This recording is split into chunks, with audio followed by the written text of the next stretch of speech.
Shri Gauranga Nityananda Shri Advaita Chandra Gadadhar Shiva Sadi Gaura Bhakta Vrindam Jayo Radhe Jayo Krishna Jayo Vrindavan Shri Govinda Gopinatha Madana Mohan.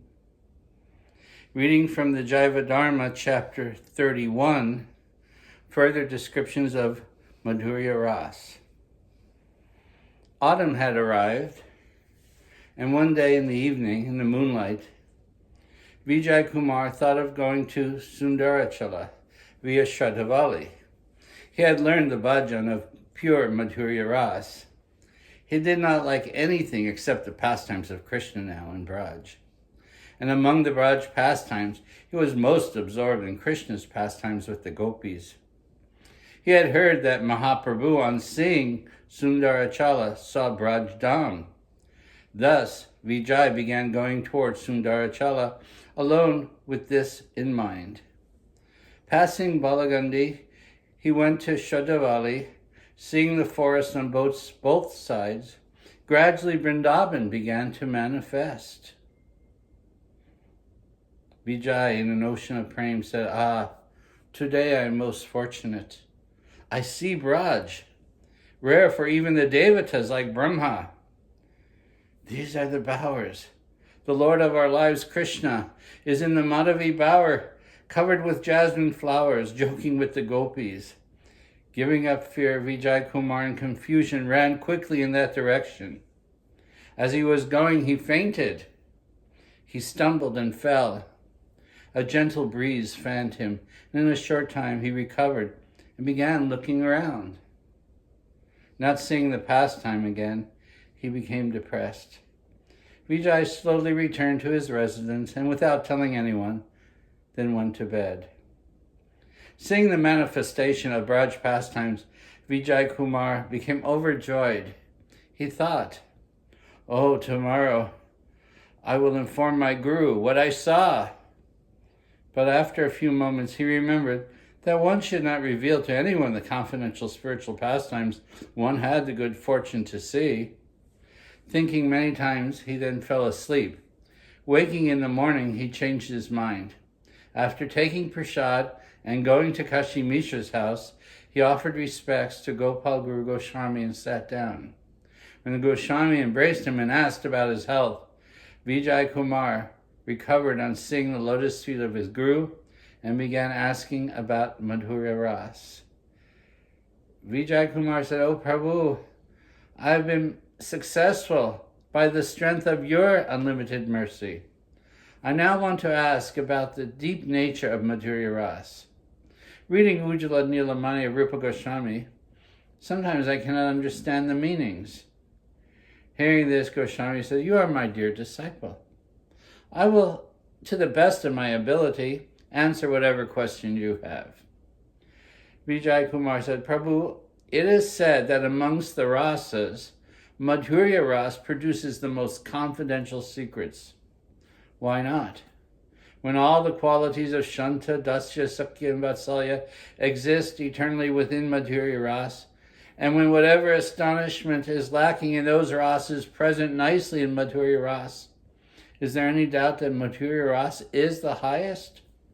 Madhurya Rasa is most suitable for persons is not involved, who are involved in impersonalism. Madhurya Rasa is not suitable for persons involved with impersonalism, for their hearts are dried up. The extraordinary qualities are difficult for understanding. What to speak of materialists trying to understand such things. So, transcendentalists such as the impersonalists and materialists, who can understand the transcendental nature of Madhurya Rasa? The Madhurya Rasa of Braj cannot be attained easily, since it is completely different from what we call conjugal rasa within this material world. Why does this extraordinary rasa seem similar to the material rasa between respectable women and men? Goswami said, Vijay, you very well know that whatever variety is found within the material world is a reflection of all the varieties of the spiritual world. The material world is a reflection of the spiritual world. The deep secret is that whatever is reflected has its opposite nature here. What is the highest becomes the lowest in the reflection. Like in a mirror, the image becomes flipped.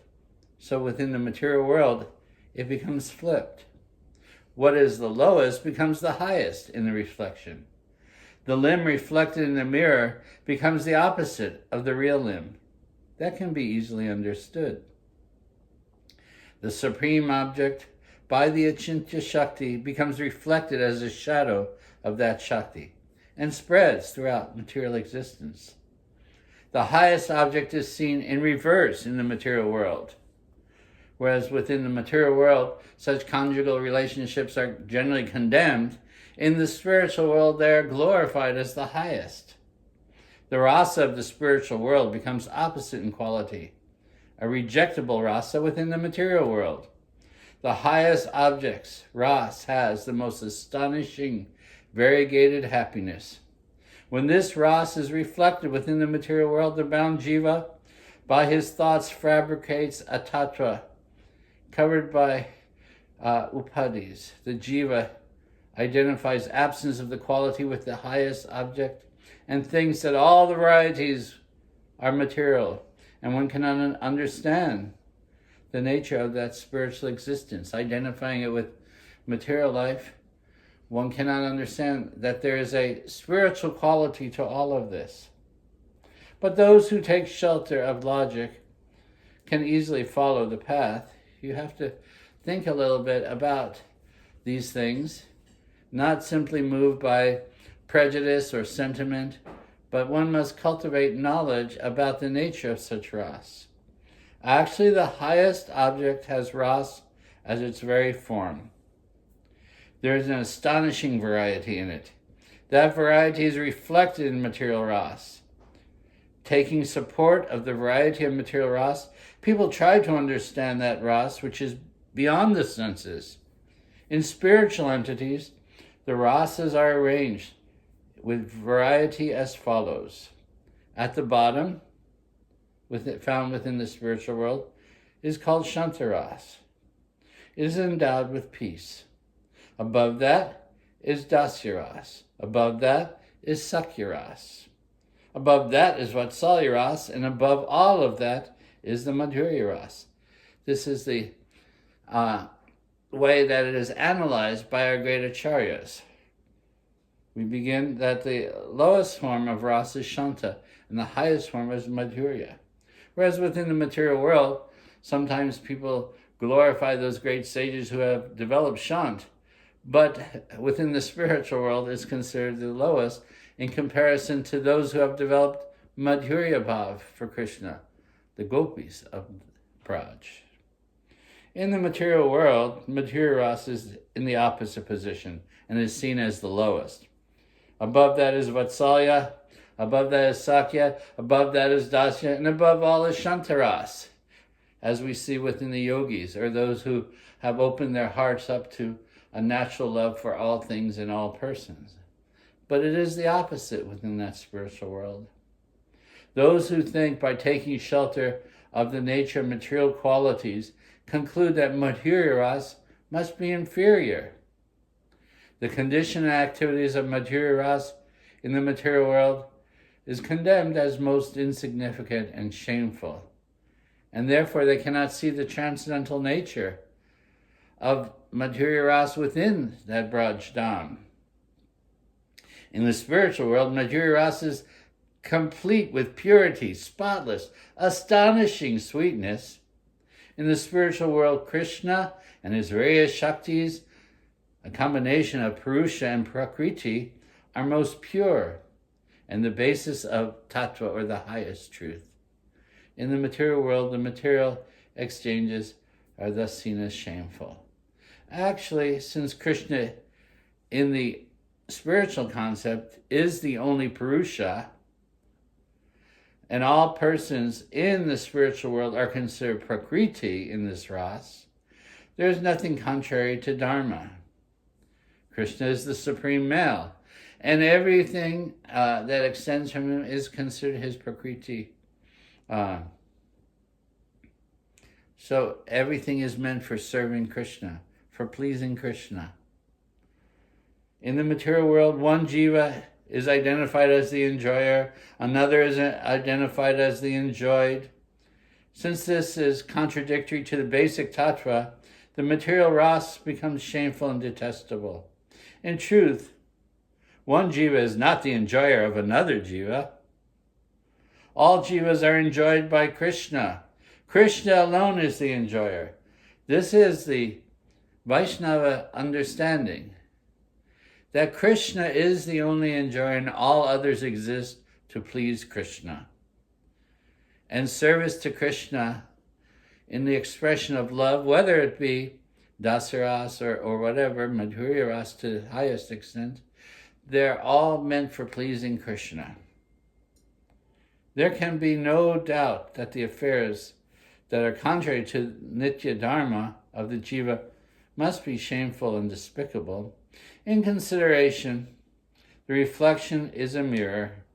The pure pastimes of Krishna therefore must have similarity to the affairs of material men and women.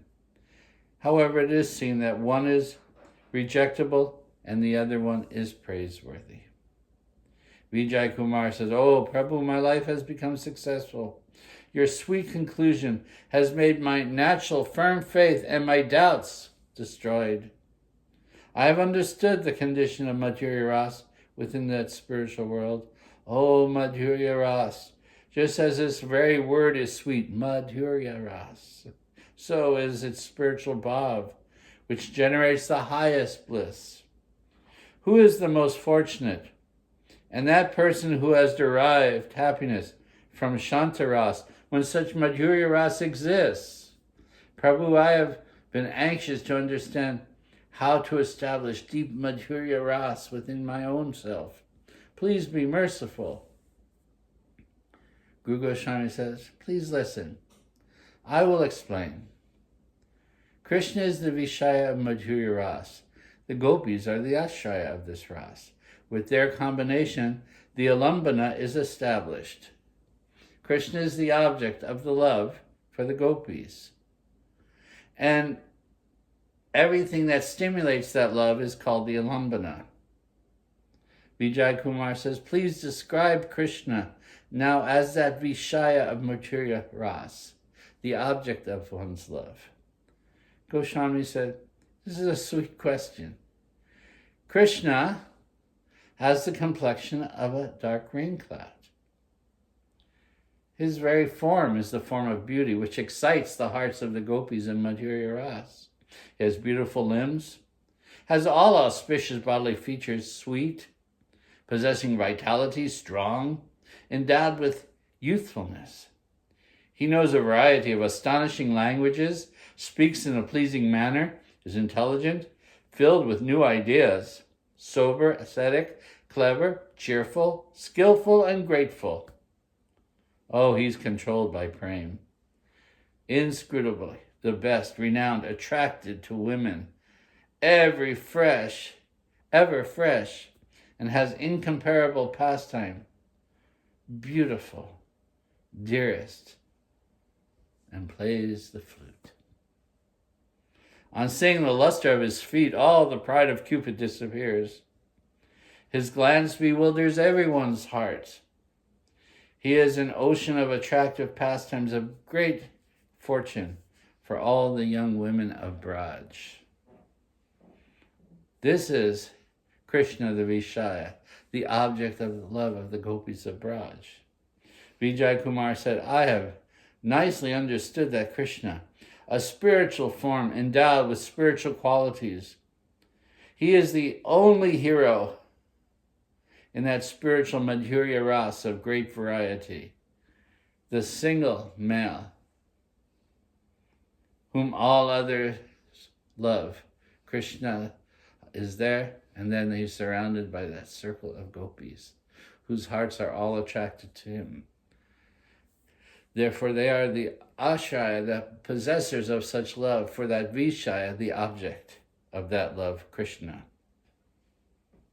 Previously, when I accepted the glories of logic while studying many scriptures, we had no faith in Krishna's form, though we contemplated it deeply. But bhakti, the root of taste, arose in my heart only by your mercy. One can study these things through some form of dry logic, but that doesn't mean one will awaken a taste for Krishna bhakti. So we have studied these things before, and we understood something about Krishna, but it is by the mercy of the devotees that we awaken this excitement for Krishna bhakti and that love for Krishna.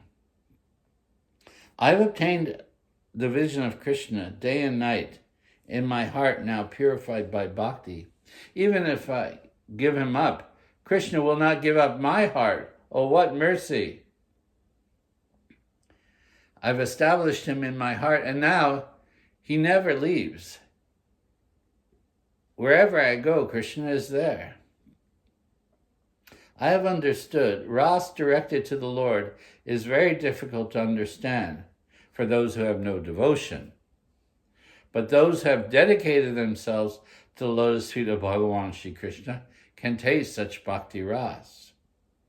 That which becomes even more intensely relished in the heart, made bright with the Hladini and the Sanvit Shaktis, the Shaktis of Ananda or eternal joy and consciousness, after surpassing the stage of indistinguishing the constituent bhavs, and which becomes more astonishing in bliss. Oh, that is ras, the taste of such devotion. Only the pure devotees who take Krishna's lotus feet as everything, as all in all, can understand this ras. If one does not have a trace of bhakti in the heart, that is to say, if the heart is full of material emotions, and if one is fond of argument by one's nature as a bad impression, oh, one can never appreciate this ras. In other words, if the heart is hardened by argumentation and anger and things, how can one taste this ras of sweetness, Madhurya Rasa? O Prabhu, I have realized that what arises in the heart, made bright by Shuddha Sattva, some astonishing bhav which surpasses human thought, going beyond the mind, beyond thought, is ras, that taste. Ras does not exist in the material world. There is no real taste here. Ras is something of the spiritual existence. That ras accepts the jiva as a spiritual particle from which arises the pure existence of the jiva. This ras is manifest in samadhi caused by bhakti. In other words, full absorption. Ras overtakes one's consciousness and one becomes fully absorbed in that natural love for Krishna. One will have no doubt when by the mercy of Guru, the difference of Shuddha Sattva and Misha Sattva arises in the heart. Goswami says, what you have said is true. In order to clear up many doubts, I will confirm one highest tattva in your statement. What is the relationship between Shuddha Sattva and Mishra Sattva? Pure or mixed? What is the difference? Offering respects to his Guru's feet, Vijay Kumar said, Prabhu, I am speaking to the best of my ability only by your mercy. If there is some fault, please correct it. Whatever appears to exist, that is a state of being called satta, that which exists. We all exist. Material world exists, but it is temporary in its form and nature. But that which exists is called satta. Existence of form, existence of qualities, existence of activities. That existence, which is without beginning, without end, endowed with ever fresh form, which is not contaminated with past and future times, and full of astonishment. That existence is called the Shuddha Sattva existence. pure existence, not like this material world. This material world goes through various changes, and so we calculate past and present and so forth. But the Shuddha-sattva state is eternal, ever existent. That Shuddha-sattva existence arises from the Chit Shakti, the eternal nature of reality. The time within Chit Shakti's shadow form, which we call Maya, has various transformations of past and future. Chit is existence, that which exists. We exist, but this body also exists, but it is subject to change, whereas the soul is not subject to change. The soul who is within who we are, actually in reality, is always the servant of Krishna. But the body, it goes through its transformations from youthfulness to old age and so forth, past and present experiences and so forth. But that which exists in the reality of eternity, that is the pure Shuddha-sattva existence. All the existence seen in Maya, therefore, has a beginning and is identified with the Rajagun, the creative aspect. Everything under Maya has an end and takes shelter then of the Tamagun, the destructive aspect.